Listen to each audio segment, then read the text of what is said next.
በስመ አብ ወወልድ ወመንፈስ ቅዱስ አሃዱ አምላክ አሜን። የተወደዳችሁ የልዑል እግዚአብሔር ቤተሰቦች የእናታችን የቅድስት ድንግል ማርያም የአስራት የቃል ኪዳን ልጆች የቅዱሳን አባቶቻችን ወዳጆች በወደደንና ባፈቀረን በልዑል እግዚአብሔር ፍጹም ሰላምታ ሰላም እላችኋለሁ። እንደምን ሰነበታችሁ? እንደምን ዋላችሁ? እንደምንስ እስከዚህ ሰዓት ደረሳችሁ? አሜን። ልዑለ ባሕርይ እግዚአብሔር ይችን ዓመት ይችን ሳምንት ብሎም ይችን ቀን ባርኮ ቀድሶ በሰላም በጤና ላደረሰን ላደረሳችሁ ክብርና ምስጋና አምልኮትና ውዳሴ ለሱ ይሁን። ትንቢተ ዮናስ እንኳን ከሰባቱ አጽዋማት መካከል አንዱ ለሆነችው ለጾመ ነነዌ እንኳን በሰላም በጤና ደረሰን አደረሳችሁ። እግዚአብሔር እንደወደደ እግዚአብሔር እንደፈቀደ የጾመ ነነዌን ታሪክ የሚያነሳውን መጽሐፍ ትንቢተ ዮናስን መጽሐፍ እንደ እግዚአብሔር ፈቃድ እነጋገራለን። ሊቃውንቱ ጠብበው አመስጥረው እንዳስቀመጡት ሊቃውንቱ እንደጻፉልን እንዳስቀመጡልን ይህንን መጽሐፍ መሰረት አድርገን እነጋገራለን። ይህ ትንቢተ ዮናስ የተባለው መጽሐፍ ከ46ቱ የብሉይ ኪዳን መጽሐፍት መካከል አንዱ ነው። ይህንን መጽሐፍ የጻፈው ጻፊውም ነቢዩ ዮናስ ነው። ዮናስ ማለትም ርግብ የዋህ ማለት ነው ይላል። ነቢዩ ዮናስ በነበረበት ዘመን በዳግማዊ ኢዮርብዓም ዘመነ መንግስት 825 እስከ 784 ቅድመ ልደተ ክርስቶስ እንደቆየ ይነገራል። በትውፊት እንደሚነገረው ዮናስ ነቢዩ ኤልያስ ከሞት ያስነሳው የሰፕሪታዋ መበለት ልጅ እንደሆነ ይነገራል። ነቢዩ ዮናስ ምንም እንኳ የእስራኤል ነቢይ ቢሆንም ያስተማረው ከምድረ እስራኤል ውጭ በነነዌ ሰዎች ቦታ ነው። ስለዚህ ነቢየ አሕዛብ ይሉታል። የትንቢተ ዮናስ መጽሐፍ ዋና መልእክቱም እግዚአብሔር የእስራኤል ብቻ ሳይሆን የአሕዛብ አምላክ እንደሆነ በንስሐ ወደ እርሱ የተመለሱትን ሁሉ በምሕረት እንደሚጎበኝ የሚያመላክት ነው። ቅዱሳን አባቶች ይህንን የነነዌ ጾም ከዐቢይ ጾም 2 ሳምንት አስቀድመን እንድንጾም ማድረጋቸው ያለ ምክንያት አይደለምና በሁዳዴ ጾም ልናከናውነው ሊኖረን የሚገባ የንስሐና የጾም አይነት ምን ሊመስል እንደሚገባ የእግዚአብሔር ፍቅርና ጥበብ እንደምን የበዛ እንደሆነ ነቢያት እንኳ ድካም እንደነበረባቸውና በእግዚአብሔር አጋዥነት ሁሉንም ድል እንደነሱ ለማስተማር ነው። የእግዚአብሔር ቃል ወደ አማቴ ልጅ ወደ ዮናስ እንዲህ ሲል መጣ ብሎ ይጀምራል።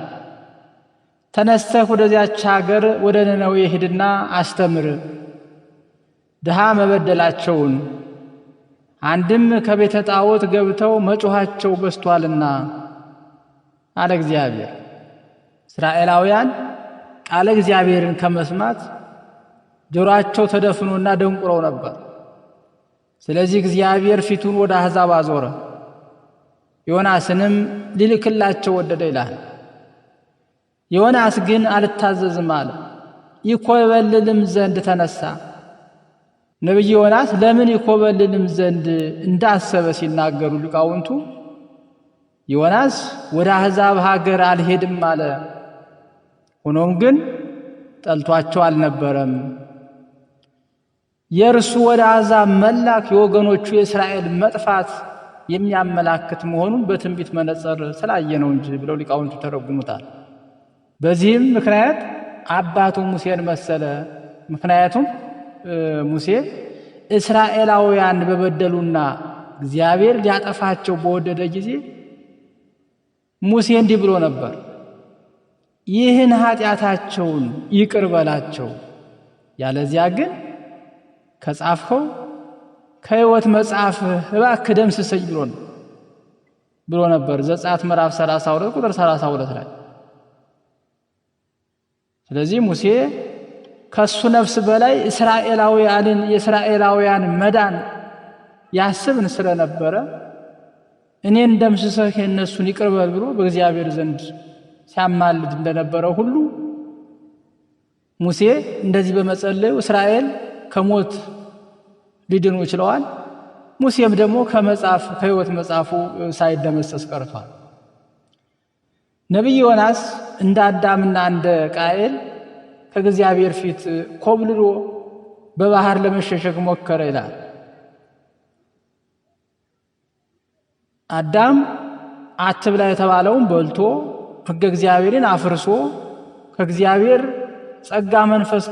የእግዚአብሔር ጸጋ መንፈስ ቅዱስ ሲሸሸው ከእግዚአብሔር የተደበቀ መሰለው።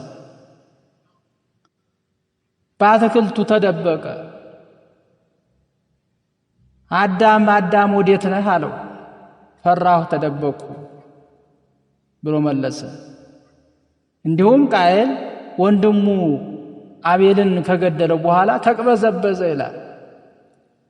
የሚሸሸግበት የሚደርስበት አጣ። ልክ እንደዚህ ሁሉ ዮናስም ከእግዚአብሔር ለመሸሽ ከእግዚአብሔር ለመኮብለል ወደ ባህር ገባ። እግዚአብሔር ግን በዚያ ነበረ ይላል። ነቢየ እግዚአብሔር ቅዱስ ዳዊት እንደተናገረው ወደ ሰማይ ብንወጣ እግዚአብሔር በዚያ አለ፣ ወደ ጥልቅ ባህር ብንወርድ እርሱ በዚያ አለ፣ እንደ ንስር ክንፍ ብናበቅልና እስከ አድማስ ብንደርስም አሁንም እግዚአብሔር በዚያ አለ። ስለሆነም ዮናስ ባህርን ከፈጠረ ከእግዚአብሔር ፊት ኮብልሎ ወደ ባህር ገባ። አንዳንድ ጊዜ እግዚአብሔርን ሳንታዘዝ ስንቀር እንደዚህ አይነት ልቦናችን ይታወራል። እውነቱን ማየት አቅቶን ወዴት መሄድ እንዳለብን እንኳን ሳናውቅ እንዲሁ እንቅበዘበዛለንና ዮናስ ባህርን ከፈጠረ ጌታ እግዚአብሔር ሸሽቶ ወደ ባህር ሲሄድ መርከብ አገኘ ይላል። ከመርከበኞቹ ጋር ወደ ደሴቱ ይሄድ ዘንድ በገንዘብ ተስማምቶ ወደ መርከቡ ወጥቶ ተቀመጠ። አንዳንዴ እኛ ሰዎች ስንባል ከእግዚአብሔር ፊት ለመሸሽ ገንዘባችንን ብቻ ሳይሆን ሌላም እንከፍላለን። ወደ ባህር ወደ ዓለም ራሳችንን እንጥላለን። ዮናስ ገንዘብ ባይኖረው ኑሮ ምናልባት እንዲህ ባላደረገ ነበር። ገንዘብ ከፍሎ ሲሄድ አንደኛ ገንዘቡን አጣ፣ ሁለተኛ እግዚአብሔርን መታዘዙን አጣ። እግዚአብሔር ግን የዮናስን አለመታዘዝ፣ የዮናስን መኮብለል ሌሎች ሰዎችን ለማዳን ተጠቀመበት። አበው ሲናገሩ እግዚአብሔር የሚያሰኘው ሰው ያላሰበው፣ ሰው ያላለመው፣ ያልጠበቀውን ነገር አድርጎ መገኘቱ ነው ይላሉ። ስለዚህ እግዚአብሔር የዮናስ መኮብለል አላስቀየመው፣ እንዲሁም ለበጎ ተጠቀመበት እንጂ በእርሱ አለመታዘዝ መርከበኞች ሊድኑ ችለዋል። በመርከቢቱ ውስጥ እንደ ነነዌ ሰዎች መዳን ይገባቸው የነበሩ አሕዛብ ነበሩ። እግዚአብሔር አስቀድሞ እነሱን ተመልክቶ ነበር። እግዚአብሔር ዮናስን እንዲህ ይለው ነበር፣ ዮናስ ሆይ የደንዳኖቹ የወገኖች ጥፋት አሳዝኖህ ከእኔ ፊት የሸሸህ ይመስልሃልን? በፍጹም። እንዲያውም ልክ እንደ ነነዌ ሰዎች ድነት ወደሚገባቸው ወደ መርከበኞቹ ልክሃለሁ አለው። ሆኖም ግን ስልክህ እንደ ነቢይ አይደለም፣ እንደ ሰባኪም አድርጌ አልልክህም። ራሱን እንደሚወቅስ እንደ ኃጢአተኛ ሰው አድርጌ ግን እልክሃለሁ እንጂ አለው። በዚያም እነዚህ መርከበኞችን አድናቸዋለሁ፣ አለመታዘዝህን ለበረከት አድርገዋለሁ አለ። ወደ ባህር ውስጥ ሲጥሉህ እንኳ ባህሩ የእጀ ፍጥረት ስለሆነ አንተን የሚውጥ ትልቅ ዓሣ አዘጋጅቼ ለእኔ ሞትና ትንሣኤ ምሳሌ አደርግሃለሁ። በእውነት እግዚአብሔር ሥራው ድንቅ ነው፣ ግሩም ነው። የጲላጦስ ደካማነትን የይሁዳን አሳልፎ መስጠትን ዓለምን ለማዳን ተጠቅሞበታል።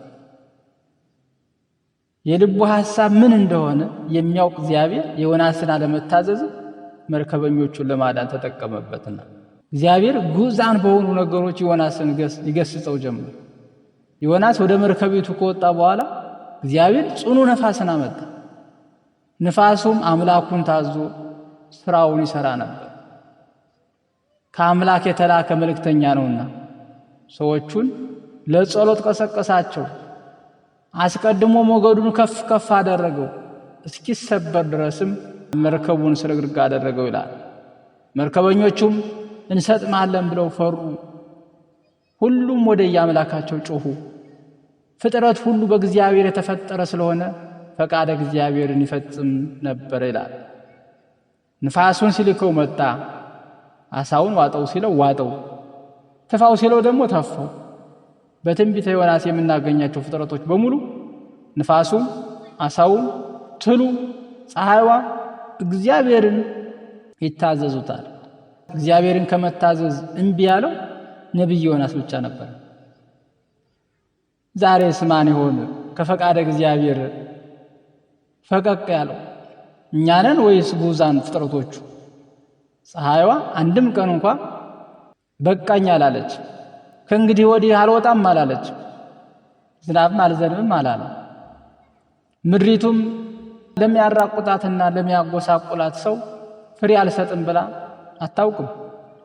አሁንም አልታዘዝም ያልነው እኛ ሰዎች ነን እንጂ እነዚህ ፍጥረቶች እንደኛ የሚወጡበትና የሚወርዱበት ንቃተ ሕሊና የላቸው። ነገር ግን ከኛ በላይ ለፈጣሪያቸው ለአምላካቸው ይታዘዛሉ። አምላካቸውን ከኛ በላይ ይሰሙታል፣ ፈቃዱንም ይፈጽማሉ። መርከበኞቹ አሕዛቦች ናቸው። ሆኖም ግን እጅግ የሚያስደንቅ ነገር ከነርሱ እንማራለን። መርከባቸው ልትሰበር ባለች ጊዜ እንሰጥማለን ብለው ፈሩ። ወደ የአምላካቸውም ጮኹ። ከዚህ ድርጊታቸው እንደምናስተውለው አምላካቸውን አስቀድመው ጸለዩ። በመቀጠል መርከበኞቹ ይቀልላቸው ዘንድ በውስጧ የነበረውን ዕቃ ወደ ባህር ጣሉት ይላል። ስለዚህ ጸሎት በመርከበኞች ዘንድ ትልቅ ስፍራ ነበር። ዮናስን ሲቀሰቅሱት እንኳ እግዚአብሔር ያድነን ዘንድ የፈጣሪን ስም ጥራሉት እንጂ ተነስተህ ዕቃችንን ወደ ባህር በመጣል አግዘን አላሉት። ስለሆነም በዚህ የጭንቅ ሰዓት ሁሉም ይጸልይ ነበረ። የማይጸልየው ነቢይ ዮናስ ብቻ ነበረ። በዚያ የጭንቅ ሰዓት ጥፋተኛ መሆኑ ስለሚያውቅ ዮናስ ራሱን ለመደበቅ ወደ መርከቡ ውስጠኛ ክፍል ወርዶ ተኝቶ ያንኮራፋ ነበረ። ዮናስ አሕዛብ እየጸለዩ እርሱ ግን ተኝቶ ያንኮራፋ ነው። ምንም ሊነቃ አልቻለም ነበር። ንፋሱ ቢነፍስ ማዕበሉ ከፍ ከፍ ቢል መርከቢቱ ልትሰበር ደርሳም ሊነቃ አልቻለም። ስለሆነም እግዚአብሔር የመርከቢቱን አለቃ ላከና ቀሰቀሰው ይላል። ምንም እንኳ የአሕዛብ መርከበኞች ቢሆኑ ማዕበሉ የመጣው በነፋስ ወይም በአየሩ ጸባይ መለወጥ ምክንያት ነው ብለው አላሰቡ። በአንድ ሰው ኃጢአት ምክንያት እንደሆነ አወቁ እንጂ ይላል። ስለሆነም ዕጣ እንጣጣል ተባባሉ። ዕጣውንም በዮናስ ወጣበት ይላል። አሕዛብ ቢሆኑም እግዚአብሔር ጥፋተኛ ማን እንደሆነ ነገራቸው። ምንም እንኳ ዕጣው በዮናስ ቢወጣም ዮናስ ለሀገራቸው እንግዳ ሰው ቢሆንም እነርሱ ሲጸልዩ እርሱ ሲያንኮራፋ የነበረ ቢሆንም በእርሱ ምክንያት ምሕረታቸውን ወደ ባህር በመጣል ያጡ ቢሆንም ፈጥነው አልፈረዱበትም። ከዚያ ይልቅ ዮናስ ምን እንደሚል ማንን እንደሚያምር ከወዴት እንደመጣ ወዴትም እንደሚሄድ ወገኖቹ እነማን እንደሆኑ ጠየቁት እንጂ። ዮናስ ዕብራዊ ነኝ፣ ባህሩና የብሱን የፈጠረውን የሰማይ አምላክ እግዚአብሔርን አመልካለሁ አላቸው። እነርሱ ግን ይህን ባላቸው ጊዜ የባሰ ፈሩ ይላል። ዳግመኛም ጠየቁት፣ ታዲያ ምን አድርገህ ነው አሉት። እርሱም ከፈጣሪ ኮብልሎ እንደመጣ ነገራቸው። እነዚህ መርከበኞች ምንም እንኳ ዮናስ ጥፋቱን ቢነግራቸው ማዕበሉ እየበረታ እየሄደ ቢሆንም ተጣድፈው ይጥሉት ዘንድ አልተቻኮሉም። ባህሩ ጸጥ ይልል ዘንድ ምን እናድርግ?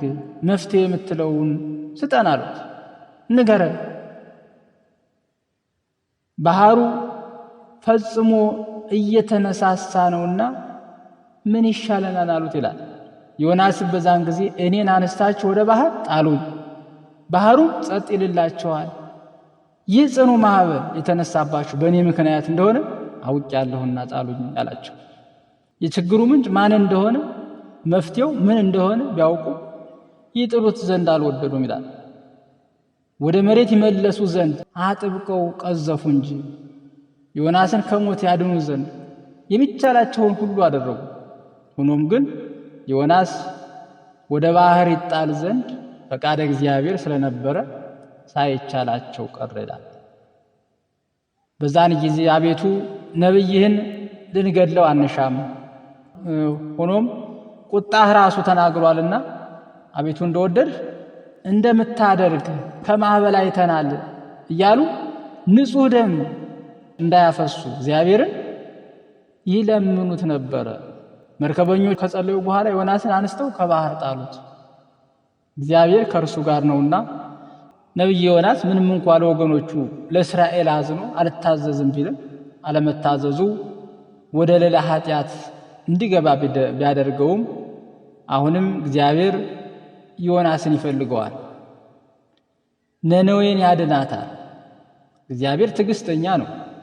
እንደኛ ለፍርድ አይቸኩልምና ለመቅጣት አይቸኩልም። በወደቁ ልጆች ፈጥኖ አይፈርድም። ለፍርድ የምንቸኩለው እኛ ደካሞች ልጆች ነው። ከወደቁ ሰዎች ጋር ያለን ግንኙነት ፈጥነን የምናቋርጥ እኛው ነው። እርሱ እግዚአብሔር ግን እንዲህ አይደለምና እግዚአብሔር ጠባቂ ነው። በጣም ብዙ ጊዜ ይጠብቀናል። እግዚአብሔር እንዲህ በትዕግሥት የሚጠብቀን ባይሆን እስካሁን ማን ይቆይ ነበር? ማን ቀላ ብሎ ይሄድ ነበር? የቆየነው እንጀራ ብቻ በልተን አይደለም፣ መድኃኒቱ ጠንም አይደለም። እግዚአብሔር ስለጠበቀን እንጂ ስንበድል ዕድሜ ለንስሐ እየሰጠ አቆይቶናል። ዮናስ ወደ ባህሩ ተጣለ። እግዚአብሔር ግን ከታች እጁን አንጥፎለት ነበር። እኛ ስንወድቅ ሰይጣን ከስር ድንጋይ ያነጥፍብን ይሆናል። እግዚአብሔር ግን ድንጋዩ እንዳይጎዳን ስለኛ የቆሰለው እጁን ያነጥፍልናል። ከክፉም ሁሉ ይጠብቀናል። ዮናስ ወደ ባህሩ ተጣለ። ሆኖም የእግዚአብሔር እጅ ተቀበለው። የማዕበሉ መናወጥ እንዳይጎዳው ተንከባከበው፣ አቀፈው፣ አንስቶም በአሳ አንባሪ ሆድ ውስጥ አስቀመጠው ይላል። ዮናስን ይውጠው ዘንድ ትልቅ አሳ አዘጋጀለት። እንዲገድለው አይደለም፣ እንዲበላውም አይደለም፣ እንዲጠብቀው እንጂ። እንዲቀጣው አይደለም፣ እንዲጠለልበት እንጂ። ውሃ ከሌለበት ቦታ በነነዌ አንጻር እስኪተፋው ድረስ ይንከባከበው ዘንድ እግዚአብሔር አዞታልና። አሳውም እግዚአብሔር የነገረውን ቃል ይጠብቅ ነበር። ዮናስ በአሳ አንበሪው ውስጥ 3 ቀንና 3 ሌሊት አደረ። አሳው ዮናስን አልበላው።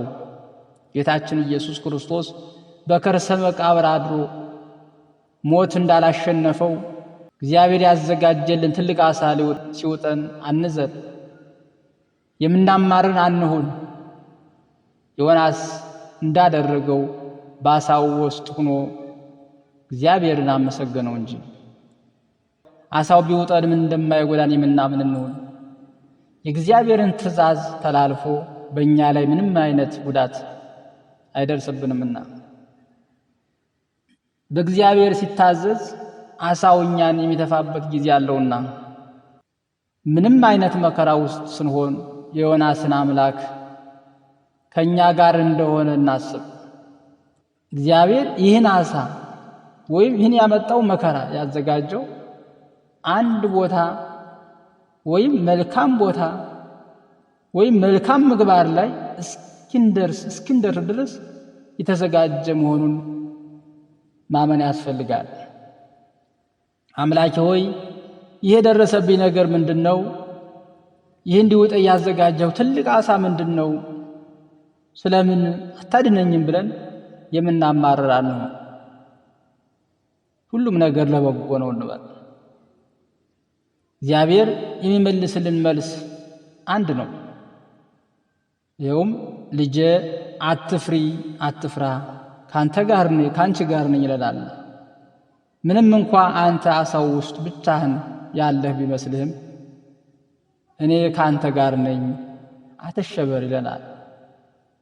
ከመከራ የሚሸሽ ከአምላክ ይሸሻል ብለው ሊቃውንቱ ይናገራሉ። ዮናስ በትልቁ ዓሣ ውስጥ ራሱን አገኘው፣ ወደ ራሱም ተመለሰ፣ ተንበረከከ ይላል። ለካስ እግዚአብሔር እንዲህ ዓሣ የሚያዘጋጅልን መከራ የሚያዘጋጅልን እንድንመለስ ነው፣ እንድንበረከክ ነው። እግዚአብሔር ስንረሳ ነው። ዮናስ እግዚአብሔር እንዳያናግር አኩርፎ ኮበለለ።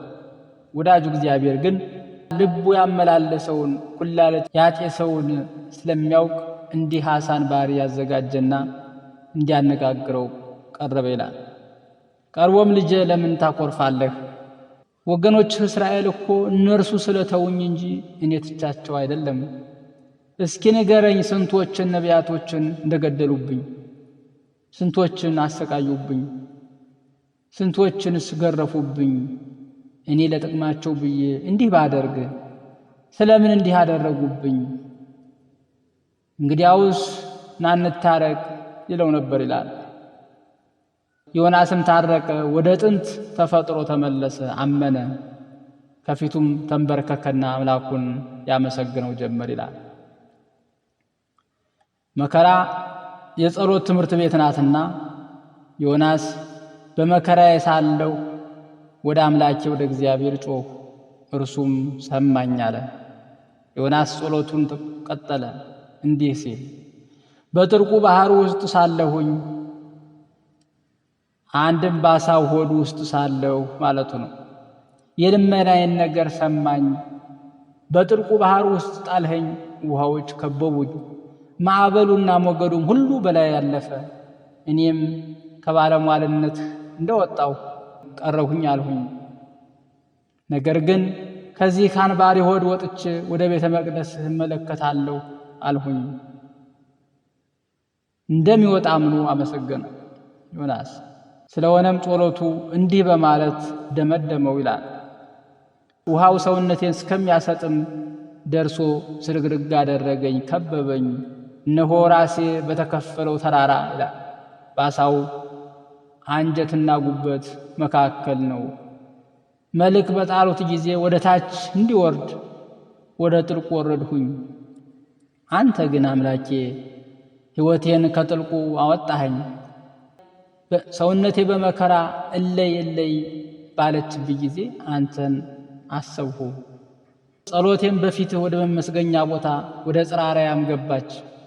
ከንቱ ነገርን ሐሰት ጣዖትን የሚመለከቱ ሰዎች ግን አንተን ተው፣ እኔ ግን ከምስጋና ጋር በመገዛት እሰዋልሃለሁ። ከዓሣ አንባሪው ውስጥ ሆኜ ያመሰገኑን ያህል ከዓሣ አንባሪው ከወጣሁ በኋላ በኢየሩሳሌም ቤተ መቅደስ አመሰግንሃለሁ አለ። የዮናስ እምነት በዚህ አስደናቂ ደረጃ ከደረሰ በኋላ እግዚአብሔር ዮናስን ውሃ ከሌለበት ቦታ ያወጣው ዘንድ ዓሣ አንባሪውን አዘዘው ይላል። ዓሣ አንባሪውም ዮናስን በታዘዘው ሰዓት በታዘዘው ቦታ ምንም ሳይጎዳ ተፋው። እግዚአብሔር ልክ እንደ መጀመሪያው ተነስተህ ወደዚያች ወደ ታላቂቱ ከተማ ወደ ነነዌ ሄዳለሁ ይላል። እኔ ከዚህ ቀደም አስተምር ብዬ እንደነገርኩ አስተምራቸው አለው። ዮናስም መጀመሪያ እንዳደረገው ከጌታ ፊት ለመሸሽ አልሞከረም። እግዚአብሔር እንዳዘዘው ተነስቶ ወደ ከተማዋ ሄደ እንጂ ይላል። እቺ ከተማ ድሃ የሚበደልባት፣ ጣዖት የሚመለክባት የሞት ከተማ ነበረች። ክፋቷ ጽራሪያም የደረሰ፣ እግዚአብሔር ግን አሁንም ይወዳታል። እግዚአብሔር የሚጠላው ፍጥረትስ ማን አለና? አባ ሕርያቆስ በቅዳሴ ማርያም ላይ እንደተናገረው እግዚአብሔር ያፈቅራል፣ እግዚአብሔር ባለሟል ያደርጋል፣ እግዚአብሔር ዝቅ ብሎ እንደ ሰው ያናግራል። መልካም ስላደረግን በጎ ነገር ስላደረግን ደጋጎች ስለሆንን አይደለም፣ ባህሪው ፍቅር ስለሆነ እንዲሁ ያፈቅራል እንጂ እንዳለው በቅዳሴ ማርያም። እግዚአብሔር ኃጢአተኛውን ይፈልገዋል፣ እግዚአብሔር ደካማውን ይፈልገዋል።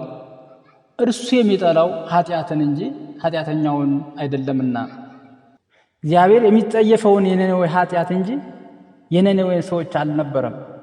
እግዚአብሔር የሚጸየፈው እኛን አይደለም የሰራነውን በደላችንን ኃጢአታችንን እንጂ ይላል። ዮናስ ትልቅ ትምህርት ቤት ውስጥ ገብቶ ስለወጣ አሁን እሺ በጅ ብሎ ታዘዘ። ከነፋሱ ተምሯል፣ ከማዕበሉ ተምሯል፣ ከአሳው ተምሯል። ስለሆነም አሜን ብሎ ታዘዘ ይላል። ወደ ታላቂቱ ከተማ ከበር እስከ በር ያለው ዙሪያዋ በእግር የ3 ቀን ጎዳና ወደሚሆን ወደ ሰፊዋ ከተማ 120,000 ሕዝብ የሚያህል ሕዝብ ወደ ነበረባት ወደሚኖርባት ከተማ የ1 ቀን መንገድ ያህል ገባ ይላል። እስከ 3 ቀን ድረስ ነነዌ ትጠፋለች ብሎ ሰበከ።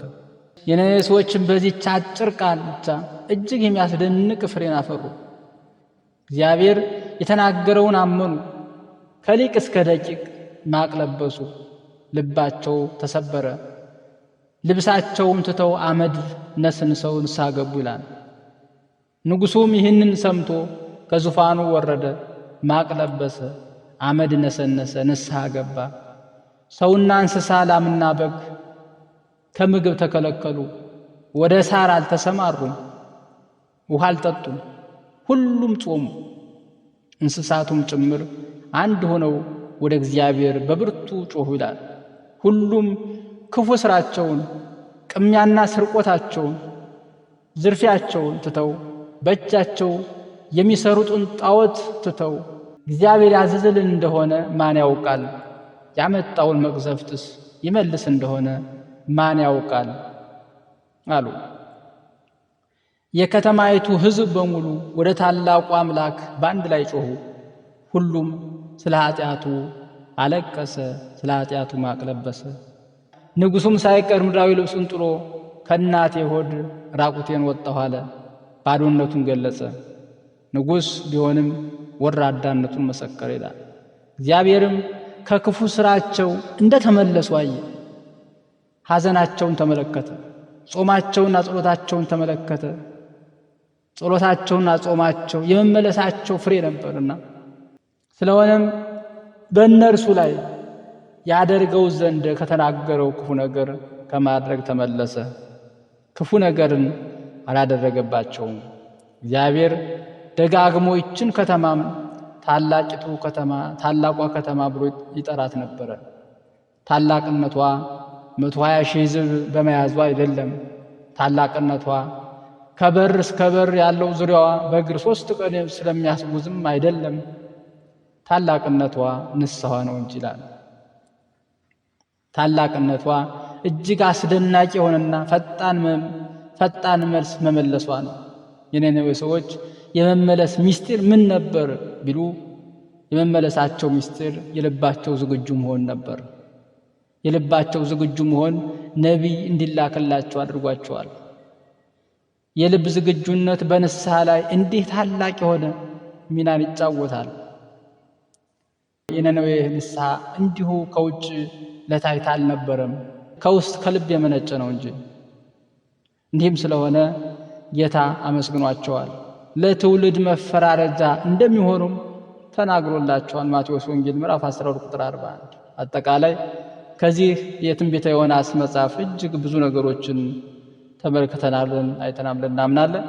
የዮናስ ሕይወት ምን እንደሚመስል ለወገኖቹ ለእስራኤላውያን የነበረው ቅናት፣ የነነዌ ሰዎች የንስሐ ፍሬ ምን እንደሆነ አይተናል። በዚህ መጽሐፍ የተረዳ ነው። እግዚአብሔር ለልጆቹ ያለውን ፍቅር፣ ያለውን ደግነት፣ እግዚአብሔር ልጆቹን በብርቱ እንደሚፈልጋቸው፣ እንደማይጥላቸው፣ ሰዎች ወደ ንስሐ እንዲመጡ ሁኔታዎችን የሚያመቻች አምላክ እንደሆነ አይተናል። አስቀድሞ የመርከበኞቹን ነፍስ ፈለገ፣ መርከበኞቹን አገኘ። ቀጥሎ የዮናስን ነፍስ ፈለገ፣ ዮናስን አስተማረ፣ አገኘ። ቀጥሎም የነነዌ ሰዎችን ነፍስ ፈለገ፣ የእነርሱንም ነፍስ አገኘ። እግዚአብሔር እንደ ነነዌ ሰዎች በሰማያት ታላቅ ደስታ ይሆን ዘንድ ሁላችንም ይፈልገናል። ሞትም ቢሆን ሕይወትም ቢሆን ከእርሱ ጋር ይሻለናልና ወደ ቤታችን መመለስ ያስፈልጋል። የዮናስ አምላክ በረከት ረድኤት ከሁላችንም ጋር ይሁን። ይችን መዋዕለ ጾሟንም የበረከት የጸጋ ጾም ያድርግልን። ጾመን የምናተርፍባት በረከትን ከእግዚአብሔር የምናገኝባት እንደ ነነዌ ሰዎች ከእግዚአብሔር ቸርነት የእግዚአብሔርን ደግነት የመጎናጸፍባት ያደርግልን ዘንድ ቅዱስ ፈቃድ ይሆንልን። አነሳስቶ ላስጀምርን አስጀምሮም ላስፈጸምን ለልዑል እግዚአብሔር ክብርና ምስጋና ለሱ ይሁን። ወስብሐት ለእግዚአብሔር ወለወላዲቱ ድንግል ወለመስቀሉ ክቡር አሜን። ይቆየን።